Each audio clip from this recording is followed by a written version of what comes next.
Olá, meu povo. Bom dia, boa tarde, boa noite ou boa madrugada, para quem é de madrugada. Eu falo assim porque vocês têm a honra e a coragem de nos assistir às nossas estreias, programa ao vivo todas as terças, que vai 21 horas, e aos domingos. Mas também tem as reprises que passam durante a semana e você pode nos acompanhar também nas redes sociais, a nossa TV. Tá bom? Então um beijo muito grande por insistir em nos querer. E dando continuidade a essa série de programas sem meu Dadai, o Baião de Dois está aqui com mais um convidado muito especial. E nessa série de homenagens a Itabuna, por causa do seu centenário mais 9 anos, nós estamos trazendo personalidades, pessoas que construíram e constroem a história dessa cidade, apesar de essa cidade tão sofrida, mas também tão amada, tão querida e tão acreditada por nós, todos nós, filhos dessa terra. Essa terra que nos acolheu, essa terra que fez nascer esse torrão de gente grapiúna, essa gente batalhadora, honesta, decente, que insiste em ser feliz, apesar de. E o Baião de Dois tem a honra de trazer mais um convidado muito especial. Nessas comemorações dos 109 anos de Itabuna, nesse projeto final de inverno, início de outono, a gente tem feito algumas homenagens a Itabuna. E para homenagear essa cidade que nos acolheu e que ama essa nossa TV, a gente trouxe nada mais, nada menos que pessoas importantes que constroem a história dessa cidade.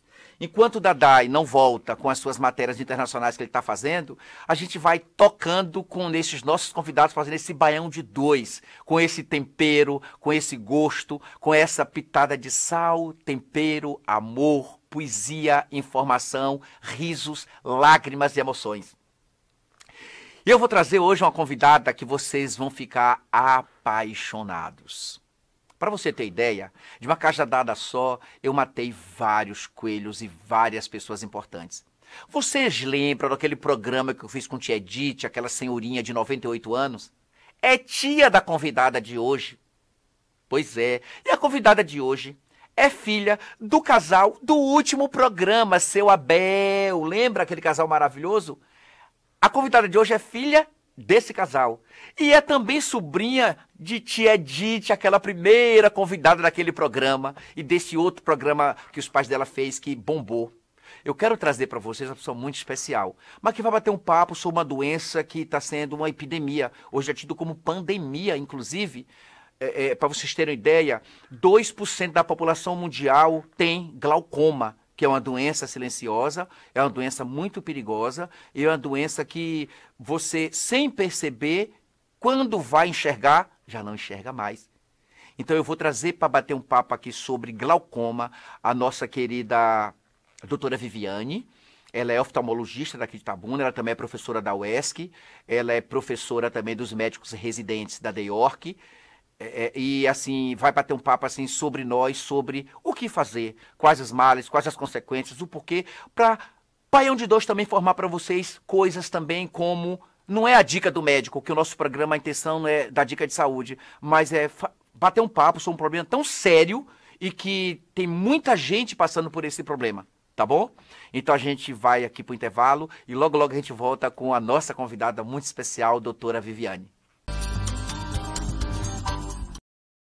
Eu estou aqui com a doutora Alta Viviane, Vivi para os íntimos, e eu tenho a honra de ser íntimo, porque ela cuida de mim, ela cuida dos meus olhos, né? Ela cuida dessa nossa saúde ocular. E eu vou bater um papo aqui com a doutora Viviane. Doutora Viviane, né, ela é professora também, médica oftalmologista, pós-graduada em todos os assuntos relacionados com a glaucoma. Ela também atende aqui na Clínica Luz. Ela também faz parte das professoras que acompanham os médicos residentes, é coordenadora também, estou certo? Coordenadora dos médicos residentes da DEORC, Itabuna, Bahia. E vamos bater um papo sobre essa doença gravíssima que atrapalha e cega milhões de pessoas no mundo. Doutora Viviane, eu estava essa semana assistindo a um programa sobre o glaucoma e eu fiquei muito estarrecido com a quantidade, com a estatística, com as previsões terríveis da cegueira mundial, que mais de 2% da população mundial tem glaucoma.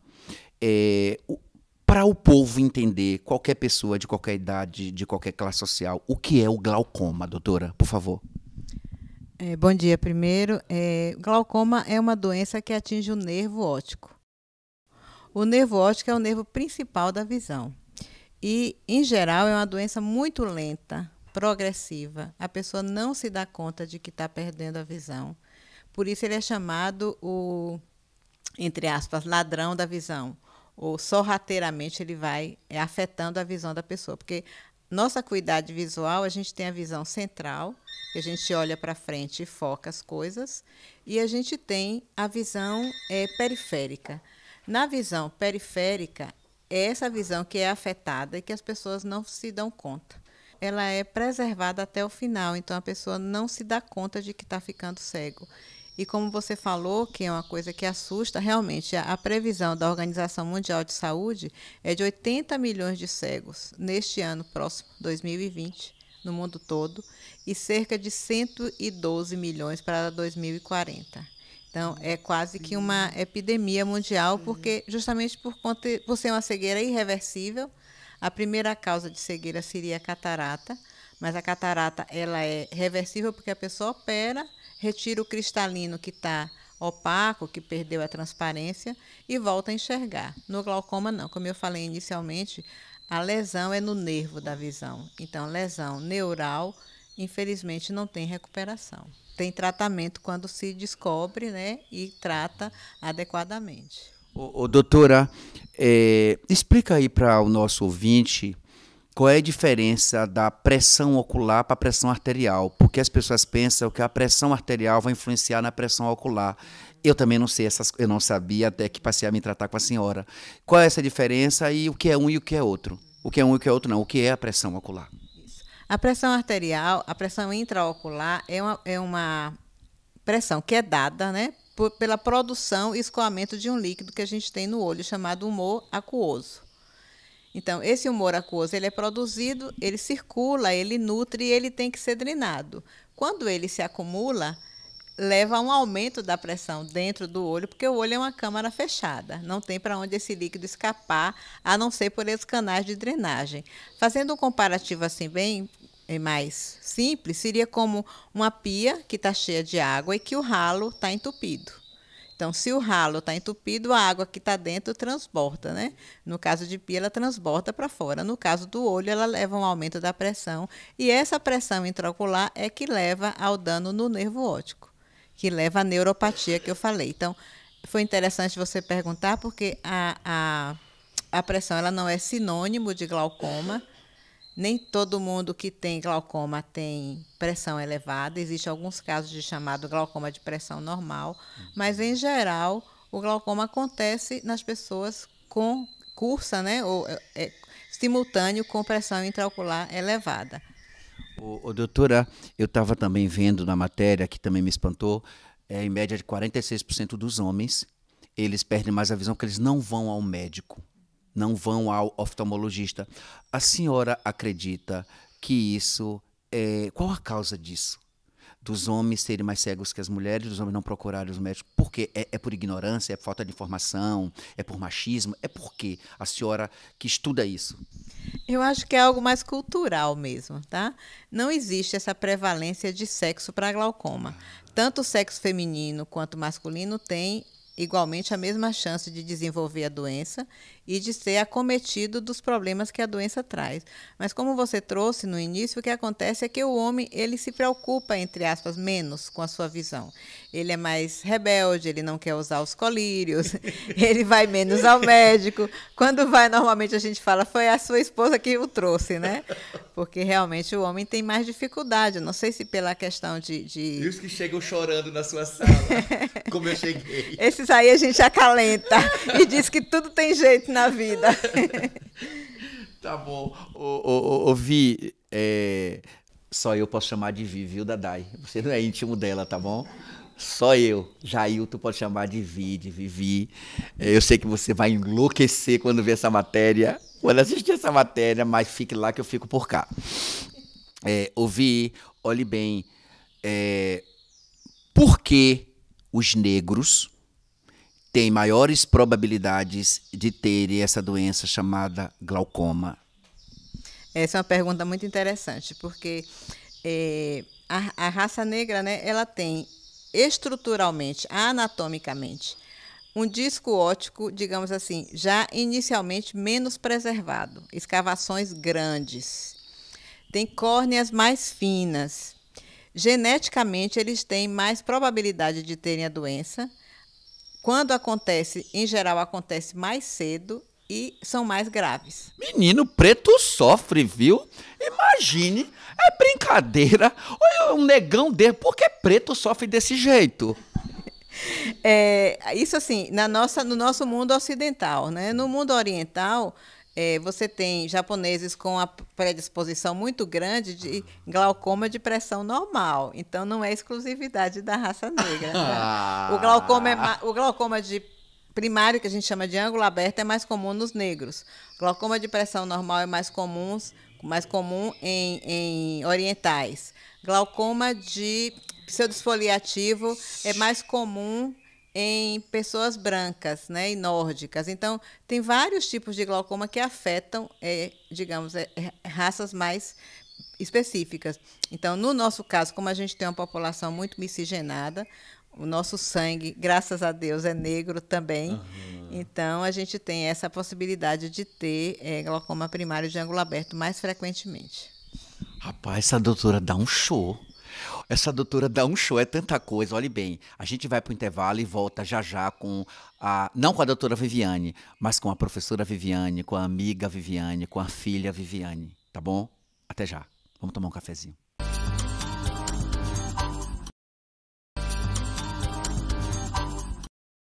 De volta, infelizmente porque é o último bloco que estamos aqui discutindo sobre um problema tão sério, um problema de escala mundial, um problema muito grave e que, às vezes, as pessoas não sabem da seriedade do problema que é o glaucoma, que é a pressão ocular. E eu estou aqui, tenho a honra de ter vindo entrevistar na sua casa a doutora Viviane. Ela me atendeu, viu, Dadá? Porque é minha amiga, ela não atenderia você, só se tivesse o pistolão Jailton por trás, viu? Para discutir sobre essas questões. Doutora, olhe bem, Vi, eu sei que você foi o ano passado, não foi ano passado, em Firenze, num congresso mundial sobre glaucoma. O que é que esses profissionais da área estão fazendo, estudando, pesquisando para dirimir essas questões na diminuição dessa epidemia em escala mundial?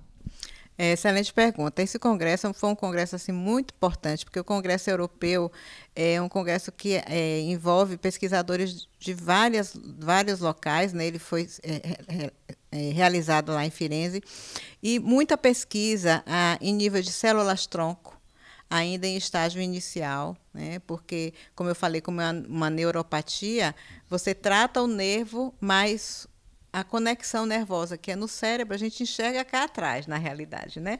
O olho capta as imagens e a gente enxerga no cérebro. Então, essa conexão ainda não está sendo feita. Então, é o cérebro que vê, na verdade. O cérebro que vê, que interpreta e que faz as imagens. Olha que loucura, gente. Então, o olho não vê, é o cérebro que vê.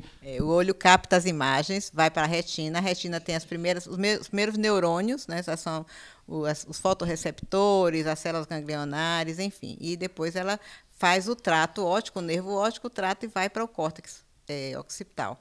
Então, muita coisa sendo pesquisada em células-tronco, muita evolução no diagnóstico precoce, porque se busca cada vez mais fazer o diagnóstico no estágio mais inicial. O que é que acontece com a gente aqui, com nós especificamente? População mal assistida, que vai pouco a serviço procura pouco o oftalmologista, uma grande lacuna no atendimento público. No atendimento, então, deixa de fazer essa atenção primária, né? E quando vai, já não está num diagnóstico muito avançado. Então, tomografia de coerência óptica é um exame que está sendo lançado para diagnosticar em estágios mais precoces. Mas o mais importante de tudo ainda é o olhar experiente do oftalmologista. Então, o oftalmologista criterioso, ele vai identificar, numa consulta de oftalmologia simples, de rotina, uma predisposição ou já um glaucoma. E esses exames eles servem para nos auxiliar no acompanhamento da progressão da doença. que é muito importante você estabilizar e evitar que a pessoa continue, né, perdendo, dependendo do tanto de perda que ela já tenha quando ela chegou para a primeira avaliação. Olha, gente, eu não sou médico, né? Sou paciente. Então não perca a oportunidade de o mais depressa possível você fazer uma visita ao oftalmologista, mesmo porque, como a doutora Viviane colocou, é a doença silenciosa, é uma doença que rouba a visão e você nem percebe. Eu vou dar uma paradinha aqui nesse assunto para não entristecer tanta gente, porque falar de doença a gente se entristece um pouco, e quero falar agora da Viviane filha. Viviane, que também é mãe, porque também cuida dos pais, e eu quero só relembrar. No passado, há alguns dias atrás, fizemos um programa, estamos fazendo um programa com essas pessoas que são história da cidade de Itabuna. E teve um casal que eu entrevistei, chamado Seu Abel e Dona Eline, que era visitadora sanitarista, Seu Abel. Lembro, se vocês forem no YouTube ou forem lá no site da nossa TV, vocês vão assistir a esse programa e vão ver lá. Que eles falaram que tinha uma filha chamada Viviane. É essa Viviane filha que está aqui comigo agora, que eu vim outro dia fazer essa matéria. Quem é Viviane filha? Viviane filha é essa Viviane filha que herdou da mãe que era sanitarista, que cuidava de pessoas, cuidava de gente. Qual é essa relação do cuidar? Viviane filha que cuida também dos pais e que cuida também dos olhos do povo. A Viviane filha é uma Viviane assim, muito honrada em ser filha de Abel e Eline, né? Porque pessoas assim que marcaram e até hoje são muito importantes na minha vida, né? Você está fazendo eu chorar. E eu também vou chorar. Mas assim, minha mãe sempre foi exemplo de pessoa de luta. Minha mãe e meu pai, os dois. Minha mãe, pela questão de ser mulher, na época que ainda não era muito comum sair, né? Ela foi trabalhar, foi lutar, vencer a vida, e sempre falou que era muito importante que a gente estudasse. Primeiro. Depois, se fosse desse sorte, arranjasse um bom casamento. Mas estudar sempre foi muito importante. Nós sempre fomos, eu e minha irmã, Virgínia, sempre fomos muito dedicados aos estudos e brilhamos e fazíamos eles ficarem muito orgulhosos, né? E meu pai é esse exemplo, né, de pessoa também, de batalha, pessoa simples, da roça, mas que conquistou muito a vida inteira na luta, né? Exemplo de honestidade, de sinceridade, de ética, de valores assim muito sólidos. Então eu sou assim muito agradecida por ser filha deles. E meu irmão Abelzinho, né, minha irmã Virgínia, nós somos três, assim nós somos abençoados por ter esses pais, essa família toda. Então hoje poder retribuir um pouco, cuidando um pouquinho deles, faz parte da minha obrigação, da minha missão, e eu sou grata a Deus por isso também. Ó, gente, eu sou chorão, eu sou um velho chorão. Eu sou pré-idoso chorão. Dadá diz que eu já sou idoso, eu sou um pré-idoso. Ouvi, você me comove porque falar dessas coisas sempre é gente que faz, é gente que cuida, é gente que faz história, que cuida de pessoas. Eu cuidar de pessoas é uma missão muito séria e muito importante. E você não cuida só como filha, não cuida só como médica, você também cuida como professora. Sim. E eu honro os nossos professores, eu honro a profissão de ser professor, tá? E essa Viviane professora, como é essa Viviane professora que ensina médicos a serem também cuidadores e não só médicos? É uma Viviane meio pitbull. Não passo muito a mão, não, por cima. Eu acho, como você falou, eu sou muito comprometida com o que eu faço. Eu gosto muito de ensinar também. Não ensinar, mas de passar um pouco do conhecimento que eu tenho. Então, eu sou muito rígida, eu sou muito exigente. E tem que ser. Mas eu sou, assim, encantada com a profissão, né? Tanto na UESC, quanto no 2º ano de medicina, que eu faço conteúdo de semiologia ocular, ensinando o médico nos primeiros passos da oftalmologia, e na formação já seria na pós-graduação, já são médicos formados e que estão ali para se tornarem oftalmologistas. Então é um prazer muito grande, um aprendizado também. Eu aprendo muito com eles, né? Aprendo com o exercício da profissão, o exercício de ser professor, me acrescenta muito como pessoa, como ser humano e como profissional. E a Viviane, que eu tenho a honra de tê-la como amiga, a Viviane espiritualista? A Viviane espiritualista teve a formação católica muito sólida, né? Mas eu sou uma pessoa assim aberta também. Eu acredito, eu acho que a religião. Hoje eu estava vendo a entrevista do Dalai Lama com Leonardo Boff e perguntaram ao Dalai Lama qual era a melhor religião, né? Leonardo Boff assim capciosamente querendo pegar o Dalai Lama numa falha e ele disse que a melhor religião é que te aproxima de Deus. Então, que faz você ser melhor. Então, eu gosto muito da questão do amor. Eu acho que o amor é que permeia tudo e tem um pouco de influência do budismo, um pouco de influência do espiritismo também, mas eu tenho uma prática católica e acho muito importante essa prática, a religião. Acho que ela lhe dá uma base de sustentação para você vencer os desafios da vida. Ouvi, e para encerrar, Itabuna por Itabuna, Viviane Itabuna, que conselho você dá, que sugestão você dá para Itabuna continuar sonhando e acreditando, essa terra que nos acolheu, essa terra que nos abençoou com o nascimento.